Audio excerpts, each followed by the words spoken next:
چلو پاکستان تحریک انصاف اور عمران خان کے دور میں جن فیض حمید DG ISI تھے.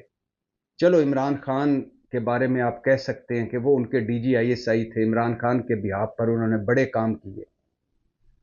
لیکن شاہد خاقان عباسی کا یہ بیان ریکارڈ پر ہے کہ میں نے جنرل باجوہ اور جنرل فیض حمید کو کوئی آئین اور قانون کے خلاف کام کرتے نہیں دیکھا.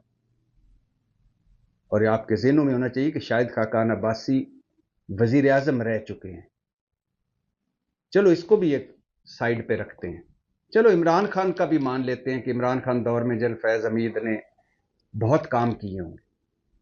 لیکن میرا سوال پہلا یہ ہے کہ اس پاکستانی سیاست میں، احسان فراموشوں کی سیاست میں، محسن کشوں کی سیاست میں، اور یہ سیاست جو آج گالی بنی ہوئی ہے، یہ سیاست جس کا آج دوسرا نام جھوٹ ہے، اس سیاست